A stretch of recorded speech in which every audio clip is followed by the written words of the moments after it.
Military. I'm your host, Kevin Bemmel, and we are here every Tuesday morning, or morning on the Pacific Coast anyway, at 10 a.m. and 1 p.m. on the East Coast to talk about military doctrine, military history, the leadership practices of various military figures, and apply them to our business lives. So today, here we go with the nose. Oh boy. Okay. Today, I'm going to talk about the way the Navy organizes itself, at least administratively, and show you how you can use that same system to organize your business.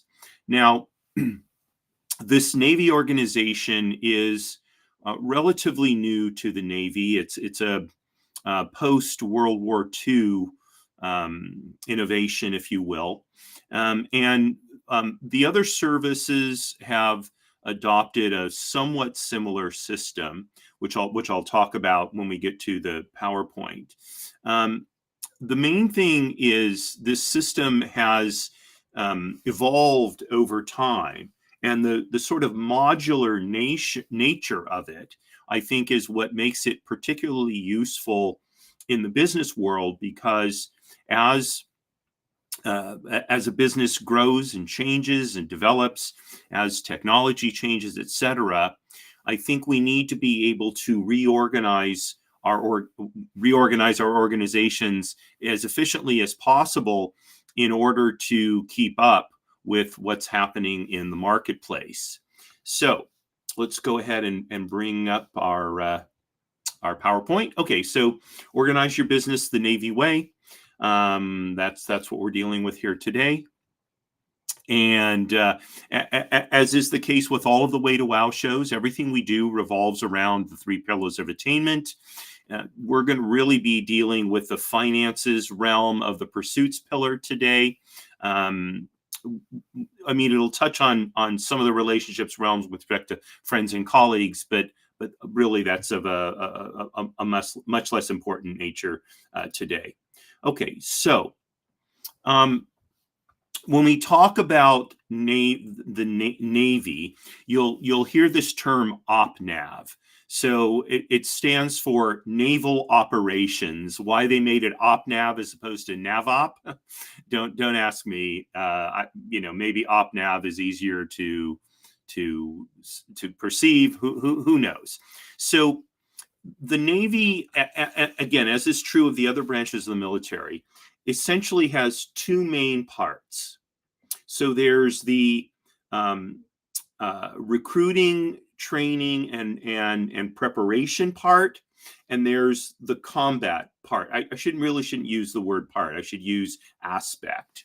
So what we're going to be talking, OPNAV is really this recruiting, training, and preparation aspect of it, which for the most part is what we do in business. In business, we don't really wage war, okay? And when a Navy ship, or when a strike group actually goes into battle, so it actually comes under what's called a combatant command, which is a part of the military specifically designed to pursue a particular strategic goal that the United States has. Okay, and that's completely separate from what I'm talking about. Nonetheless, what you will see in here are all the aspects that are necessary in order to effectively fight. And that's what OPNAV does. It prepares the Navy to be able to do its job. Okay, so the senior officer, the most senior officer within the Navy, is called the Chief of Naval Operations, or the CNO, Chief of Naval Operations. He's a 4-star admiral. Couldn't tell you who the current CNO is. Actually, it doesn't matter for our purposes.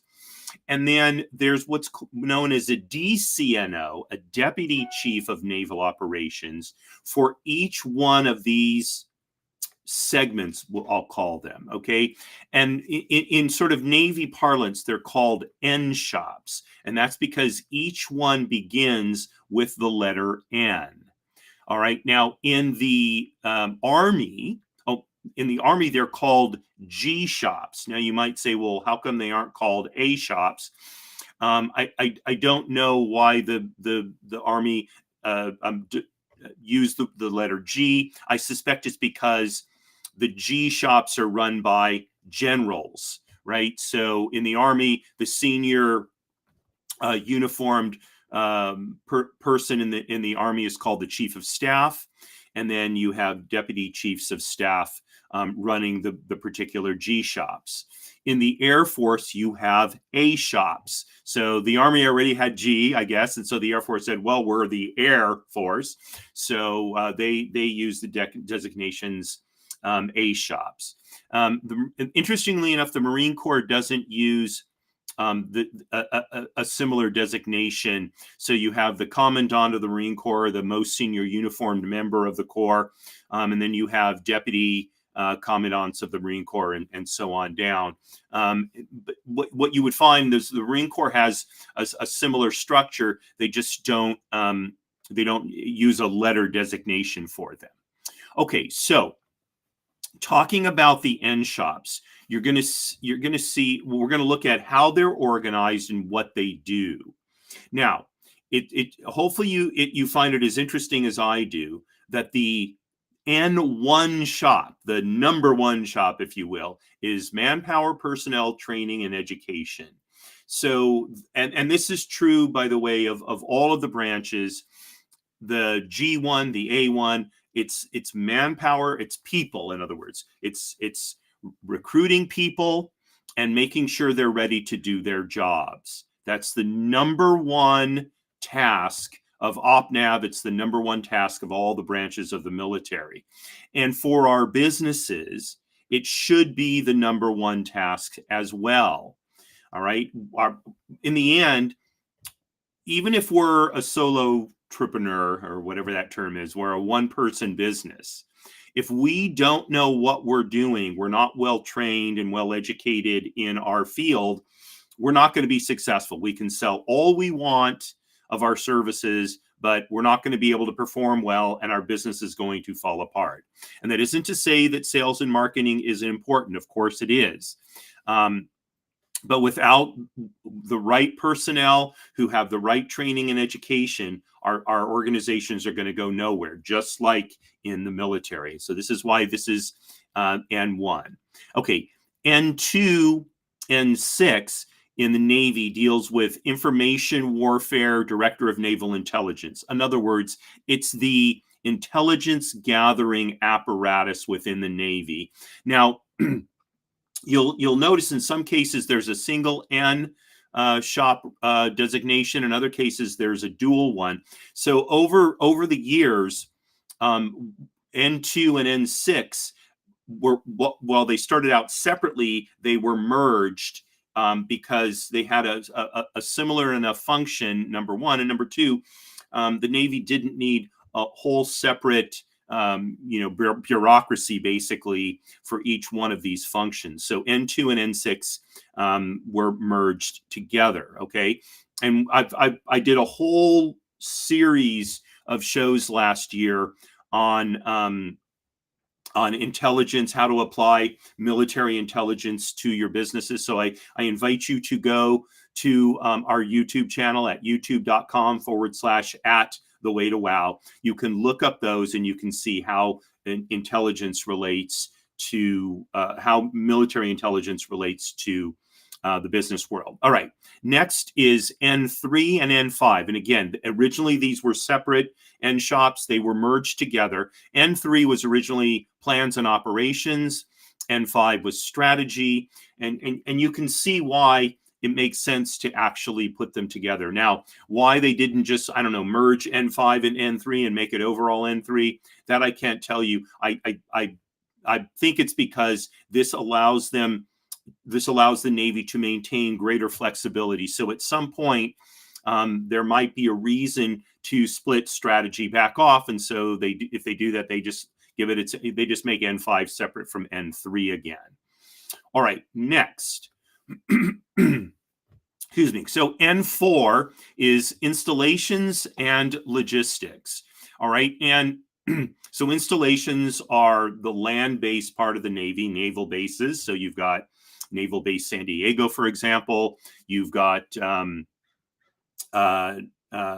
Naval Base North Island, which is where much of naval aviation it is much of West Coast naval aviation is located. It's also where naval aviation started, going back over 100 years ago now. Okay, Naval Base Ventura, which is actually made up of two parts. Okay, so those are installations. And logistics are, of course, the supplying of material, food, armament, uniforms, equipment. All of that is the supply of all of that logistics deals with that. And you can see the connection between installations and logistics, because logistics is dealing with actual materials of material objects. Generally speaking, they're stored on installations, and then when a ship needs whatever material it needs, it either loads up at a particular installation, or a supply ship goes, loads up, and meets the ship to do what's called an underway replenishment, or an unrep. Okay, so that's why these two happen, because all the warehouses where goods and equipment are kept are part of installations. All right, next, integration of capabilities and resources. So this is interesting, N8, in that N8's job is basically to work among all the other N shops to make them work or to not make them, but to help them work together more effectively, right? So there's a whole N shop devoted just to that. Now, how many of us have in our companies an office, a division, whatever you want to call it, whose sole job is to be looking for ways to help interoperability within the company? Excuse me, help improve interoperability in the company. So you can see that this is a key priority. Now, oh, that's funny. For some reason, I put N8 before N7. Excuse me. There wasn't always an N8. Okay, I don't recall when N8 was developed, but you can see that it was an important enough function from the Navy's perspective to give it its own deputy chief of naval operations, and to make sure that it was being examined and implemented. Okay, N7, warfighting development. This is the sort of forward-looking. How are we going to be fighting wars in the future, and what are we going to need to do that? Excuse me. So, for example, at one time, drones were part of warfighting development. Okay, now drones are a part of everyday operations in the Navy. Okay, and warfighting development is going on to new things. So one thing is unmanned ships, unmanned vessels. Okay, to the best of my knowledge, the Navy isn't actually using unmanned vessels in operations. However, it is experimenting with them and figuring out how can we use them effectively. And of course, there's a big advantage to using an unmanned vessel, because if it gets sunk, no people are killed, right? On the other hand, you don't necessarily have on board the brain power, if you will, to protect that vessel on the scene. All right. And so how do you deal with that? How do you deal with that issue and make sure that there's durability to that vessel? Okay. And then finally, N9, warfare systems. So this is what ties OPNAV most directly to the fighting aspect of the Navy, right? In dealing with all the warfare systems, whether it's missile launch systems on a submarine, whether it's systems aboard various aircraft and ships. All of these have to be dealt with in order to make sure that the Navy is ready to handle the tasks that are given to it by the combatant commanders. Okay, so this is how the Navy looks at organization. Now, what I'm going to do next is translate these into the business world. And so what I did is created what I call B shops, right? B for business. There you go. I guess I could have called them O shops, like organizational, like, but even if you have a nonprofit, you can still have, you can still call them B shops, or if you want to call them, N shops. It's not that it's copywritten by the Navy, but probably don't want to call them N shops, but I don't know, NP shops or something. Call them B shops, right? This is the civilian side of it, or maybe call them C shops, right? The civilian side. So just like in the Navy, I recommend you think of B1, your number one B shop, dealing with your people. Okay. As I mentioned a few minutes ago, this is the most valuable part of your business. Without them, bottom line is you don't have a business. I mean, you could be running an airline and your jets are not going to do you any good if you have people to fly them, people to maintain them, flight attendants to handle the passengers, et cetera, right? Booking agents to issue tickets and all that kind of stuff. So I recommend we think of our businesses first and foremost as, we think of the tasks or sections within our business first and foremost as B1, manpower, personnel, training, and education. What are we doing in those areas? Okay. B2, now instead of it being an intelligence function, okay, I would suggest we make it the sales and marketing function. And that's because without a steady stream of business, again, the business is not going to, it's not going to exist, right? So you can have the best people in the world and you need them in order to execute on the sales that you generate, the customers and clients that you generate. But without customers and clients, there's nobody to serve. If you're a service business, there's no one to sell things to if you're a products-based business, right? So B2, I would say, is sales and marketing.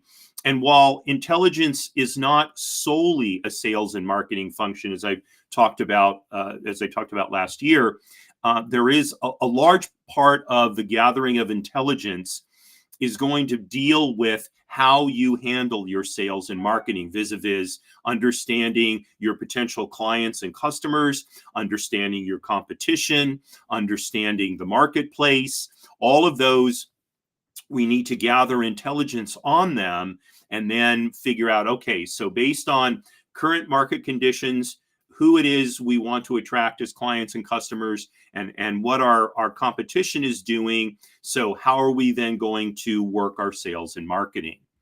Okay, so B3 and B5, I think transfers over really just like B1 does, in the sense that these are all functions that we need to be doing within our businesses on an ongoing basis. So operations, plans, and strategy. And these things fit together the same way they do in the military. So we have the operational side of our business. If we're a manufacturer, we've got our plants and we have all of that, all of those operations to run the plants, et cetera, et cetera. Okay, plans. How are we going to expand operations, change operations? Maybe we're going to shrink our operations. I spoke with someone this morning who is bringing AI into his business. And in doing so, he's actually shrinking his staff. Now, of course, this is the fear of AI is, AI is going to replace people. Well, in certain respects, it is going to replace people because it can do things more quickly, more efficiently, better than people do. However, the people who are being, who are losing their jobs because of AI should be able to, through training and education, go on into something that's more creative, that's something that AI, at least right now, can't replace. That's the benefit of this. So as he looks at operations and plans, he decided on a strategy level to bring AI into his business. And so he strategized how to do that first. Then he put it into his plans, and now he's operationalizing that decision. So you see the same thing in the military or in civilian business. All right, next. B4, locations and logistics. Okay, in the military, in the Navy, it was called installations and logistics. So I don't know that we really think of our businesses as having installations in that sense, but they do have locations. So, for example, if we're a retail business, we have all of our retail locations, stores, shops, whatever. Okay, we may have a company headquarters. Okay, while there are a lot of businesses out there nowadays that operate essentially totally virtually, and so they really don't have locations, at least physical locations, they still have logistics that relate to how their business deals with. So I guess the easiest way is to give you an example. So I'm working with a company, and it's a virtual company, so it has no offices of its own, and it's talking to a prospective client, and that client needs to get the company some information in order that it can do a proposal for that client. The problem is that the files the potential client needs to send are so large they won't go through email, right? So we need a way logistically to transfer information. So fortunately, there are lots of solutions for doing that these days, and to do it securely. So in this particular case, I recommended using Dropbox. And the company's already using Dropbox among the 4 partners. And so they're able to all see the same set of files. And anytime something is changed, it automatically updates to the other partners. And so they created just a single file within their larger Dropbox file for this potential client. And he can set up Dropbox on his computer and then just drop everything in that folder, and bang, everybody will have it. So that's a logistics issue, and you can see how it relates to locations, in this case, in a virtual business, in a way that makes a lot of sense. Okay, now you may have logistics similar to the Navy in that you have to move around materials, you have to have it warehoused in order to keep production up and that sort of thing. Absolutely. So you may have at least part of your logistics that is location based. And again, that just means that it makes sense to have a B4 shop where the two are joined together.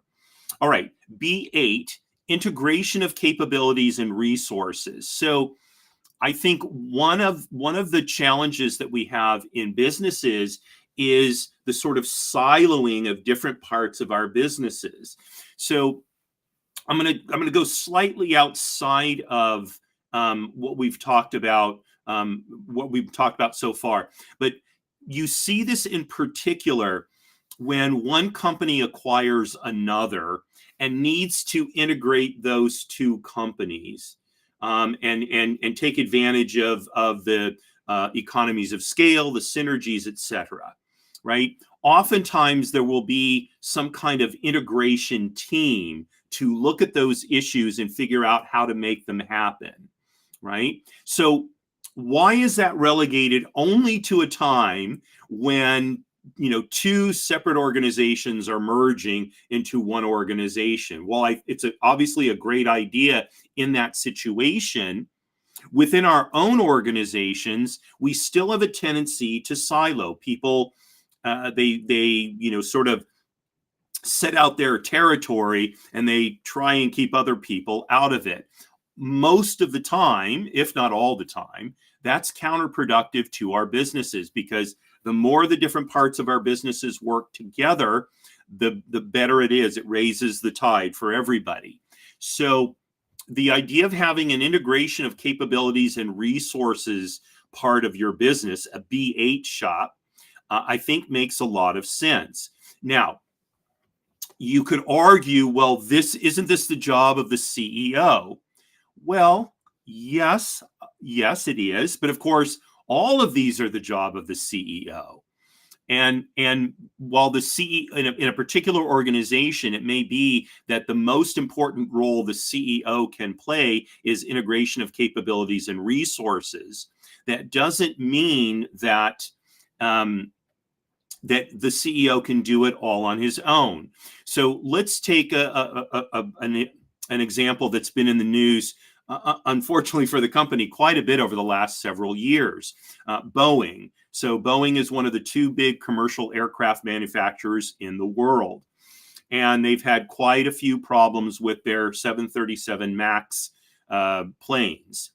So as I don't know if you've been following the story, but I encourage you to, because part of it, at least, is a tale of not good enough integration of capabilities and resources. So Boeing made a decision a number of years ago to essentially outsource various parts, the manufacturing of the component parts of its commercial aircraft, and it seemed like a good idea at the time. Where it's caused an enormous headache for Boeing is in bringing all of these together. Okay, and what they're finding is small defects are either not getting caught, or they are getting caught, but then to get them fixed because of the dispersed nature of the manufacturing process makes that very, very difficult. So I would argue, and maybe Boeing has this, I haven't looked at their corporate structure, but I would argue, especially in a company like Boeing, you need a department, at least, that all it deals with is integration of capabilities and resources, right? And because there's so much coordination. Now, it appears what Boeing is considering doing is bringing a bunch of stuff back in-house. Well, okay, fine. I mean, nothing inherently wrong with that decision. However, just because they bring some of those manufacturing capabilities back in-house doesn't mean that they're going to necessarily be well integrated in terms of capabilities and resources. So again, I would argue that this is a crucial function, and one that is overlooked by too many businesses. All right, so that's our B8 shop. Then B7 shop, product and services development. Oh, I don't know why we got development. Products and services development. Anyway, so this is the future-looking part of a business, right? Whatever we're doing now, in today's world, it's unlikely that we're going to be doing the exact same thing, maybe even 10 years from now, let alone 20, 30, 50 years from now. So, and a lot of companies have, products or services development, although it's typically product companies do, not necessarily services companies. Services companies, I think, tend to think of themselves as sort of self-evolving, but I don't know that that's the case. So, in fact, I'm dealing with a company right now where I don't think services development was ever thought of by the founder of the company, to the company's detriment, right? So that's got to be built in, right? So that's the B7 shop. And then the B9 shop, in this case, we don't need warfare services, but we do need technology systems. So technology has always been a part of business. Now, I think there's a tendency to consider technology as being a contemporary phenomenon, if you will. But even go back 200 years ago, when water power was first started to be used in the process of milling, whether it was milling grain, whether it was making fabric. That was a new technology. Think about when railroads first were invented, steamships, coal-powered ships, steamships, going from sails, and think of going from a ship propelled by oars to a ship propelled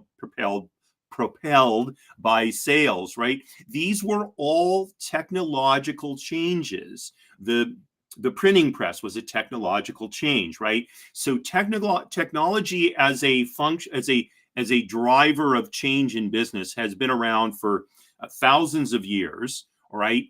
I would say that the pace of technological change is faster today than it has been in prior centuries. And so that's what sort of militates in favor of having a whole department just for technology systems. And again, I do think certainly not all, but many businesses do have a technology department. Now, where I think the technology department falls down is there's not someone devoted to how can technology be integrated among all the other B shops in this example. All right, so this is an idea for you to explore. An organizational system to try. And by the way, I don't mean for my examples of B shops to be the one way to do it. Not at all. Your business may need to be organized into a different set of B shops. And by the way, you may need here we've got 1, 2, 3, 4, 5. So there's no B6 here, I notice. You may need a B6 shop. Wrong way. You may need a B6 shop, or you may need a B6 and a B10 shop. Or, your business, it may work better to have a B4, B9 shop. Maybe technology works best with locations and logistics. I can't say without knowing the specifics of your business.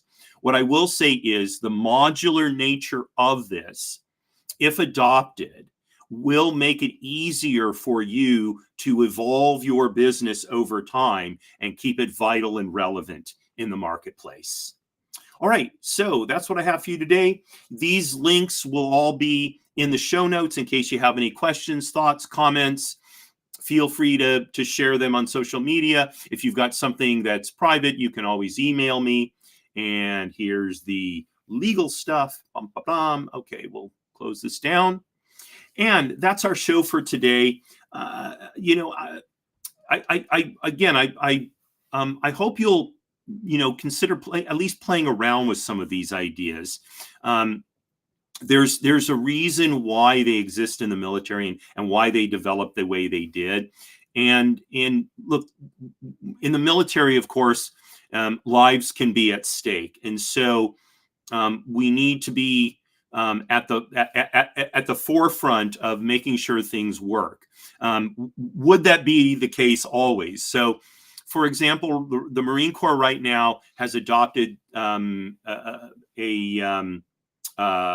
program called Force Design 2030. So it's about 6 years away, and the idea is to examine the Marine Corps from top to bottom. What needs to change? Well, first of all, what does the future look like for the Marine Corps? What's the Marine Corps going to be doing in 2030? And how does the Marine Corps need to be changing now in order to make sure that it's ready for, the defense environment 6 years plus hence, right? So we all need to be looking at our businesses in that strategic, medium, long-term view.